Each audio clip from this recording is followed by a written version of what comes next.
a vida de Jesus foi um constante conflito e tensão com as forças humanas e malignas que tentaram desviá-lo do caminho ou destruí-lo. Herodes tentou matá-lo ainda infante. No começo do seu ministério, o Espírito Santo o impeliu para o deserto, para que Jesus vencesse o diabo em seu território. Ao longo do seu ministério, mancomunaram contra ele os fariseus, os escribas, os saduceus, os herodianos, os líderes do seu povo. Não obstante, realizou tantos prodígios, milagres, manifestando aos homens a glória de Deus e a bondade de Deus. Atraiu sobre si a mais severa oposição, a mais dura perseguição, a mais implacável manifestação de ira e rancor. O Sinédrio judaico já tomou a decisão. Jesus deve ser preso, deve ser morto. A traição. E Jesus Cristo nunca ficou desprovido do entendimento de que ele viera exatamente para isso, para morrer, para se render ao propósito soberano de Deus e dar sua vida em resgate do seu povo. Então, no tempo oportuno, ele entrou em Jerusalém. E diz a Bíblia que quando ele está defronte do templo, ele olha para a cidade e começa a chorar convulsivamente, porque entendeu que aquela cidade não aproveitou o tempo da sua visitação. A cidade que matou os profetas de Deus seria cercada, entrincheirada, rendida pelo poder dos romanos, passada ao fio da espada, e aquela geração seria dispersa pelo mundo. Jesus entra então, vai para o cenáculo. Ali ele ensina os seus discípulos. Ali ele consola os seus discípulos. Ali ele faz promessa aos seus discípulos. Ali ele revela claramente aos seus discípulos a sua missão de vir ao mundo para dar sua vida, mas que ele morreria, que ele ressuscitaria, que ele voltaria aos céus, que ele derramaria o Espírito Santo. Ali Jesus intercede por eles. Ali Jesus institui a ceia. Ali Jesus canta um hino. Dali Jesus sai rumo ao jardim do Getsemane. Ali se travaria a mais renhida batalha da humanidade. Ali se travaria o maior conflito do mundo. Ali naquele lugar chamado prensa de azeite, o inferno vomitou sobre Jesus todo o seu ódio. Ali Jesus sentiu o bafo de Satanás. Ali ele travou a maior de todas as suas lutas e batalhas. Ali ele enfrenta o Calvário por antecipação. E diz o texto que a primeira realidade que Jesus viveu no Getsemane, queridos irmãos, foi a realidade de uma profunda tristeza. Confira comigo, por favor. O versículo de número 37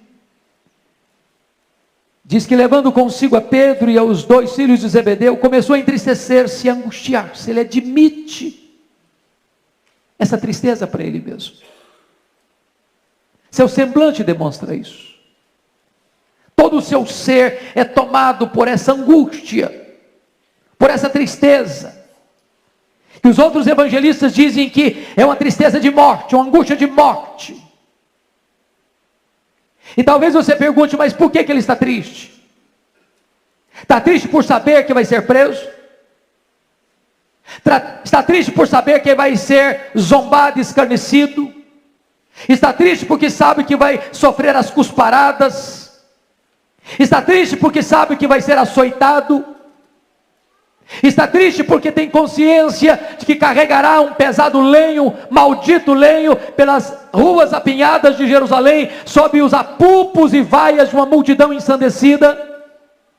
Está triste porque sabe que será esticado neste leito vertical da morte, suspenso entre a terra e os céus. Não, 1000 vezes não. Ele está triste porque tem plena consciência que ele vai beber sozinho o cálice da ira de Deus contra o meu e o seu pecado. Está triste porque sabe que naquele momento ele assume o nosso lugar e enfrenta toda a ira de Deus que devia cair sobre a minha cabeça. Está triste porque naquele momento ele se identifica com você e comigo para enfrentar toda a condenação que o meu e o seu pecado merecem. Quando chega no verso 38, aquela tristeza e angústia que ele admite para ele mesmo, ele confessa, ele admite para os outros, e está escrito: então lhes disse, a minha alma está profundamente triste até a morte, ficai aqui e vigiai comigo. Aqui Jesus revela a sua plena humanidade. Embora perfeitamente Deus, não deixou de ser perfeitamente homem.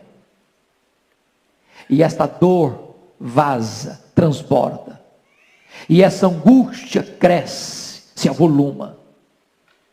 E essa tristeza não pode ser mais retida em seu próprio coração. E ele compartilha com seus discípulos e roga a eles para estarem do lado dele, vigiando em oração. Mas quando chega no verso de número 39, aquela angústia e tristeza que estava dentro dele, compartilhada com seus discípulos, agora é derramada diante do Pai. Quando ele diz: Pai, se possível, passe de mim este cálice. Que cálice é esse? É o cálice da ira de Deus, de se fazer pecado por nós, de fazer maldição por nós. Aquele que é santo, santo, santo, se fez pecado por nós. Aquele que é bendito eternamente, foi feito maldição por nós. Aquele que nunca contemplou o mal, recebe sobre o seu corpo toda a mazela da nossa vida. Ali ele percebe a crueza da cruz, como ele seria traspassado pelas nossas iniquidades, como ele seria esmagado pelos nossos pecados, como agradou ao Pai moê-lo. Ele está angustiado. Na devida proporção, meus irmãos, a nossa vida também passa pelo seu Getsemane. É claro que o Getsemane nosso nunca é igual ao de Jesus, porque o sacrifício ou o sofrimento de Jesus foi vicário, substitutivo. Nós não temos sofrimento vicário. Mas quantas vezes você também já passou por este vale da tristeza, da angústia?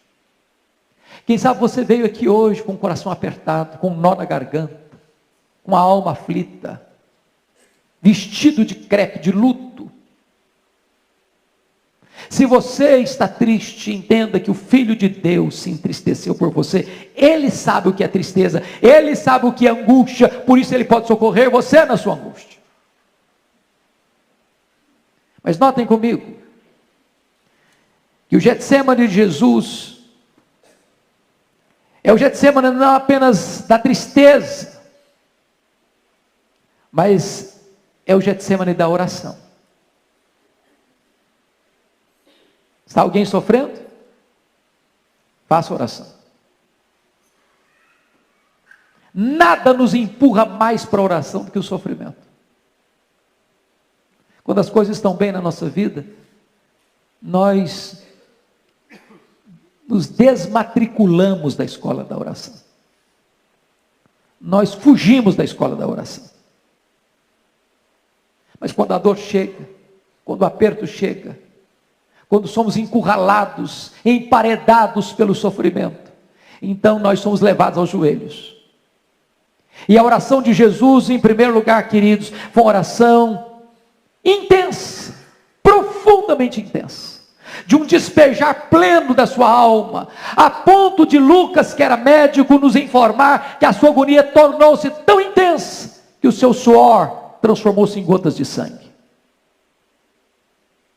Foi com esta agonia que ele travou a mais renhida batalha da humanidade, em favor da sua alma, da minha alma, da nossa alma. Segundo lugar, a oração de Jesus foi não apenas agônica, mas ela foi também perseverante. Ele orou, ele orou, ele orou. 1, 2, 3 vezes. Ele não recuou. Ele não esterilhou as armas. Ele não retrocedeu. Ali estava em jogo a sua alma, a sua vida, a sua salvação. E ele mesmo enfrentando a maior angústia, o inferno todo, vociferando contra ele, Satanás rosnando contra ele, jogando todo o seu bafo em cima dele, ele perseverou em oração, por amor a você, por amor a mim, por amor a nós. Terceiro lugar, a oração de Jesus, agônica, perseverante, foi absolutamente submissa. Pai, se possível, passe de mim este cálice, mas se não é possível, faça-se a tua vontade. E aqui está um princípio magnífico de oração, que a despeito da nossa mais intensa causa, nosso mais intenso fervor, oração é se curvar à soberana, sábia, boa vontade de Deus para a nossa vida. Quem sabe você hoje está aí do Getsêmani da oração. Como é que foi essa oração? Diz Hebreus 5,7 que foi com forte clamor e lágrimas. E eu vejo Jesus entrando naquele jardim, já à noite. Eu vejo Pedro dizendo para ele: está pronto para ser preso, para morrer no seu lugar, junto com ele. Eu vejo Jesus dizendo para os seus discípulos: vocês todos vão se escandalizar comigo. Eu vejo Jesus entrando nas sombras daquele horto, daquele jardim, dizendo para Pedro, Tiago e João: vem comigo, avança um pouco mais. Eu vejo Jesus se dirigindo a eles, dizendo o seguinte: a minha alma está profundamente triste, até a morte, fica aí aqui, vigiai comigo. Eu vejo Jesus avançando um pouco mais, se curvando sobre os seus joelhos, com o rosto no chão, na terra, o Criador do universo, o Rei da glória, o Todo-Poderoso Deus. E Hebreus 5:7 diz que ele ofereceu com forte clamor e lágrimas aquele que poderia livrá-lo da morte, no que Deus o atendeu, porque ele mesmo sendo filho aprendeu pelas coisas que sofreu. E Jesus então ora e chora, ora e chora, ora e chora em seu favor, em meu favor, porque ali estava travando-se o destino da sua e da minha alma. Ele orou intensamente, ele orou perseverantemente, ele orou submissamente, ele orou regado de lágrimas. A luta e a batalha da oração. Mas em terceiro lugar, irmãos, o Getsêmani para Jesus foi o Getsêmani da solidão. Muitas coisas Jesus falou para a multidão, muitas coisas, operou milagres, mas houve um momento em que Jesus só conversou com seus discípulos. Houve um momento que ele abre o coração para contar da sua angústia, e nesse momento só tinha 3 dos seus discípulos. Mas quando ele botou o rosto no chão e chorou e suou sangue, ele estava só somente com o Pai. É assim na sua, na minha vida também. Os nossos amigos nos acompanham. Eles estão conosco. Eles solidarizam-se conosco. Nós pedimos ajuda. Mas há um momento na nossa vida, queridos, a hora mais aguda, mais intensa, onde nós sangramos, onde nós choramos, onde nós derramamos a nossa alma. Aquele é o nosso Getsemane da solidão. Ninguém por perto, nem o amigo mais próximo, nem a pessoa mais íntima. É só você e Deus. Só você e Deus. Foi assim com Jesus. É assim com você. É assim comigo. O Senhor Jesus está só, derramando a sua alma, regando o chão com as suas lágrimas e com o seu sangue, travando a mais titânica luta da sua vida. Não contra o diabo, contra o próprio Deus. É com Deus que ele luta. Pai, se possível, passe de mim este cálice. Oração é batalha, irmãos, contra a nossa carne. Oração é batalha contra o inimigo. Oração é batalha com Deus. E com Deus ele trava essa batalha. E a Deus ele se submete. E ele se entrega exatamente para fazer o que Deus o nomeou para fazer. Vir ao mundo para nos resgatar e nos redimir, e nos salvar, e nos dar vida eterna. Mas o Getsemane, queridos, louvado seja Deus, é também o Getsemane da consolação. Diz Lucas 22, 43, que quando ele estava naquele jardim, chorando, suando sangue, angustiado e se derramando na presença do Pai, submisso ao seu propósito,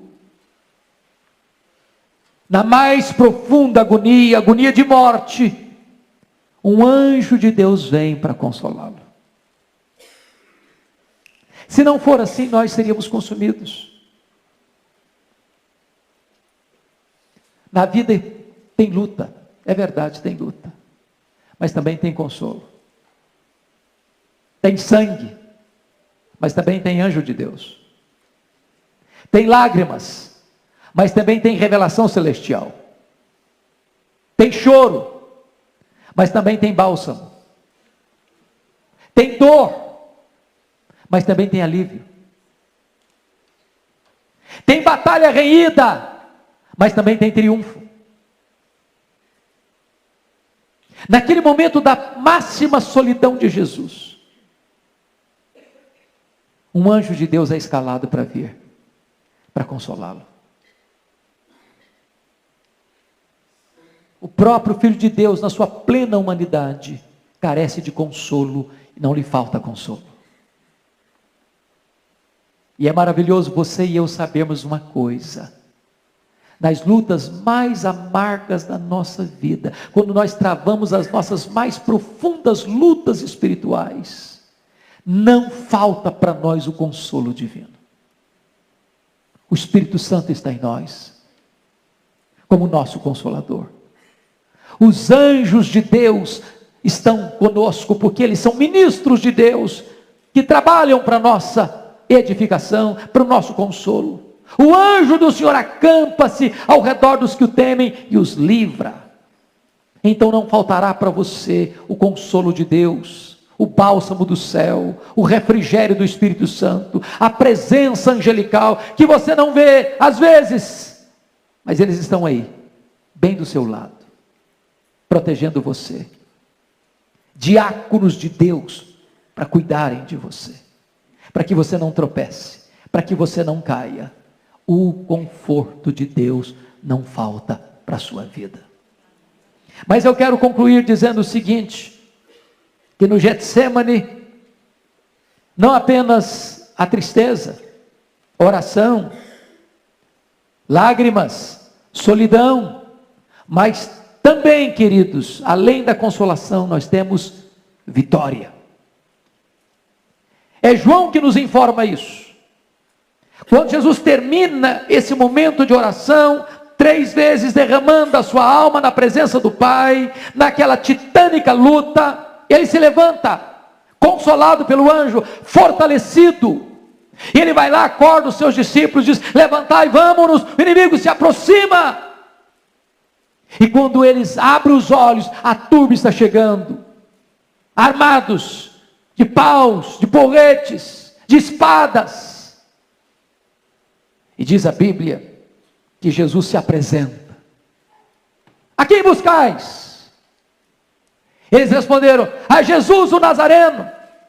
E Jesus diz: sou eu. E todos caem por terra. Caem por terra.